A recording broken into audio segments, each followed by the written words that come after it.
দ্বিতীয় শ্রেণীর আজকের ভিডিওতে আলোচনা করব বার্ষিক পরীক্ষা 2025-এর গণিত বিষয়ের একটা নামকরা স্কুলের প্রশ্ন নিয়ে। তো এই প্রশ্নটা অলরেডি একটা স্কুলে 2025 সালে এই প্রশ্নে পরীক্ষা হয়েছে, তো সেই প্রশ্নটাই আজকে তোমাদেরকে সমাধান করে দিব। তো এই ভিডিওটা অ্যাকচুয়ালি তাদের জন্য বেশি উপকারে আসবে যাদের এখনও এই দ্বিতীয় শ্রেণীর গণিত পরীক্ষাটা হয়নি, কারণ এই ভিডিওটা দেখার মাধ্যমে তোমরা বুঝতে পারবা যে 2025 সালের গণিত বিষয়ের পরীক্ষার প্রশ্নটা আসলে কেমন হবে, বা এখান থেকে তোমরা অনেক প্রশ্নও কমন পাবা। তো চলো শুরু করা যাক। তো প্রথমেই দেখো, এই পরীক্ষার পূর্ণ মান হচ্ছে 100 এবং এর জন্য সময় হচ্ছে 2 ঘন্টা 30 মিনিট। তো প্রথমে যেটা থাকবে যে 1 নম্বরে এখানে কিছু বহু নির্বাচনীয় প্রশ্ন থাকবে, বা এগুলোকে সংক্ষেপে এমসিকিউ বলা হয়, যে 4টা উত্তর থাকবে, সঠিক উত্তর ঠিক দিতে হবে। যেমন দেখো 1 নম্বর আছে 75 সংখ্যাটির একক স্থানীয় অঙ্কের স্থানীয় মান কত। একক স্থানীয় অঙ্ক কত? 5। এর স্থানীয় মান কিন্তু 5ই হবে, তার মানে এটা হচ্ছে উত্তর। 100 সেন্টিমিটারে কত মিটার? 100 সেন্টিমিটার হচ্ছে 1 মিটার।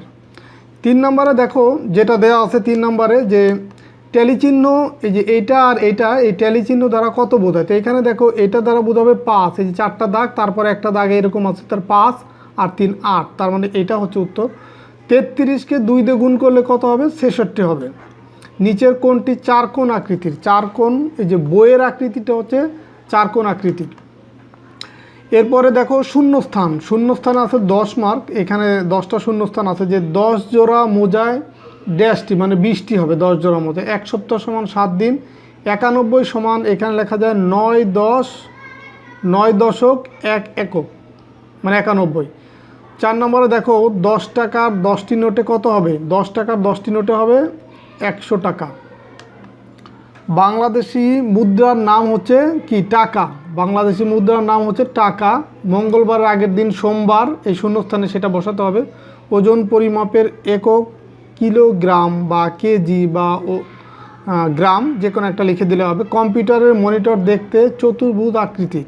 তো এইভাবে বাকিগুলো তোমরা অ্যান্সার করতে হবে, যে যোগ ও বিয়োগের সম্পর্ক ড্যাশ 8 গুণ 7 ড্যাশ, ড্যাশে কত হবে? 8 নং কত? 72, এটা বসবে। তো এই হচ্ছে, এইভাবে সঠিক শব্দ বসিয়ে বা সঠিক মানটা বসিয়ে শূন্যস্থান পূরণ করতে হবে। 3 নম্বর যে প্রশ্ন, যে সংক্ষেপে উত্তর দাও। 1 কেজি সমান কত গ্রাম? 1 কেজি সমান হচ্ছে 1000 গ্রাম। 43-কে 3 দ্বারা গুণ করলে গুণফল কত হবে? তো জাস্ট হচ্ছে 43-কে এই 3 দিয়ে গুণ করে যে মানটা পাবো সেটাই হবে উত্তর। ট্যালি কি? মার্বেল দেখতে কেমন আকৃতির? মার্বেল মানে হচ্ছে গোলাকৃতির। এই যে মার্বেল হচ্ছে এরকম গোলাকৃতি। 72 সংখ্যাটি কথায় লেখো, জাস্ট বানান করে লিখতে হবে। 4 নম্বরে দেখো অঙ্কে লিখো 164, এটাকে অঙ্ক লিখতে হবে। 272, 398, 723, 525। তো 525 কি? 5 2 5, 525। 723, 398, এটা হচ্ছে 8। তারপরে 272, 272, 164, 164। তো এই হচ্ছে তোমার এগুলার উত্তর। এরপরে দেখো পরের যে প্রশ্নগুলো আছে 5 নাম্বার থেকে তোমার 11টা, এগুলো হচ্ছে পরের যে প্রশ্নগুলো দেখো। 5 নম্বর প্রশ্ন হচ্ছে 28 থেকে 50, 28 থেকে বড়, 50 থেকে ছোট জোড় সংখ্যাগুলো লিখতে বলছে। তো 28-এর বড় কত? 30, 32, 34, এইভাবে জোড় সংখ্যাগুলো 50-এর আগ পর্যন্ত, মানে 48 পর্যন্ত লিখতে হবে। 6 নম্বরে রাজুর 33টি রং পেন্সিল ও মিনার 34টি রং পেন্সিল আছে, তাদের একত্রে কয়টি রং পেন্সিল আছে? তার মানে 33 আর এই 34, এটা যোগ করলে হয়ে যাবে উত্তর। 7 নম্বর একটি শ্রেণীকক্ষে 8টি বেঞ্চ আছে, একটি বেঞ্চে 5 জন ছাত্র বসতে পারে, শ্রেণীকক্ষে মোট কতজন ছাত্র বসতে পারে? দেখো একটি শ্রেণীকক্ষে 8টি বেঞ্চ আছে, তো প্রত্যেকটা বেঞ্চে যদি 5 জন করে বসে, মানে প্রত্যেকটা, মানে একটা বেঞ্চে বসে হচ্ছে 5 জন, তাহলে 8টা বেঞ্চে বসবে কতজন? এই 5 গুণ হচ্ছে 8, তার মানে 40 জন বসবে টোটাল শ্রেণীকক্ষে। 8 নম্বর ঈদের দিন মিমি 20 টাকার ও 10 টাকার 3টি করে নোট এবং 2 টাকার 4টি নোট উপহার হিসেবে পেল, সে মোট কত টাকা পেল? দেখো ঈদের দিন মিমি 20 টাকার ও 10 টাকার 3টি করে, তার মানে 20 টাকার হচ্ছে 3টি, মানে 3 দিয়ে গুণ করব। 10 টাকার হচ্ছে 3টি, তার মানে 3 দিয়ে গুণ করব। 3টি করে নোট এবং 2 টাকার 4টি, 2 টাকার নোট পেলো কত? 4টি। 2কে 4 দিয়ে গুণ করবো। এখন এই গুণ করে যে মানগুলো পাবো সেইগুলো ফাইনালি হচ্ছে যোগ করবো। এই যে 60, তারপরে 30, 8, এটা যোগ করলে যা হবে সেটাই হচ্ছে টোটাল তার উপহারের টাকার পরিমাণ। এরপর 9 নম্বর দেখো, মিনার 37টি চকলেট ছিল, সে রাজুকে 15টি চকলেট দিল, তার কাছে কয়টি চকলেট থাকলো? তার মানে টোটাল তার প্রথম ছিল হচ্ছে 37টি, সে এখান থেকে 15টি চকলেট আরেকজনকে দিয়ে দিল, তার মানে বিয়োগ করলে যা হবে সেটাই উত্তর।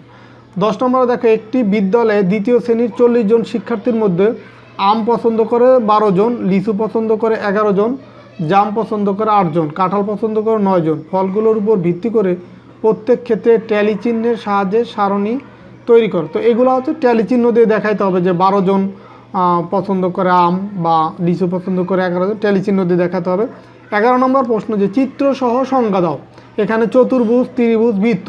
তো চিত্র মানে এই যে এটা হচ্ছে একটা চতুর্ভুজের চিত্র, মানে 4টি বাহু দ্বারা সীমাবদ্ধ ক্ষেত্রকে চতুর্ভুজ বলে। ত্রিভুজ হচ্ছে 3টা বাহু দ্বারা সীমাবদ্ধ ক্ষেত্রকে ত্রিভুজ বলে। আর বৃত্ত হচ্ছে একটা বিন্দুকে কেন্দ্র করে এরকম চারদিকে ঘুরিয়ে একটা রেখা যদি মিলিত হয় তাকে সেটাকে বলা হয় বৃত্ত। মানে বক্রাকার এই রেখাটি এই একটা বিন্দুকে কেন্দ্র করে চারদিকে ঘুরে যে রেখা মিলিত হয় এটাকে বলা হয় বৃত্ত। তো এইভাবে এই ফিগারও আঁকতে হবে বা চিত্র আঁকতে হবে, দেন হচ্ছে সংখ্যাগুলো লিখে দিতে হবে। তো এই হচ্ছে তোমাদের দ্বিতীয় শ্রেণীর গণিত পরীক্ষার এই 2025 সালের একটা প্রশ্ন। তো আশা করি এই ভিডিওটা দেখার মাধ্যমে তোমাদের এই 2025 সালের দ্বিতীয় শ্রেণীর গণিত বিষয়ের প্রশ্ন সম্পর্কে ধারণা হলো, বা যাদের এখনও পরীক্ষা হয়নি আশা করি এই ভিডিওটা দেখার মাধ্যমে তাদের অনেক উপকার আসবে বা এখান থেকে অনেক প্রশ্ন তোমরা কমন পাবা। তো ঠিক আছে, সবাই ভালো থাকো, সুস্থ থাকো, কথা হবে পরবর্তী ভিডিওতে। আল্লাহ হাফেজ।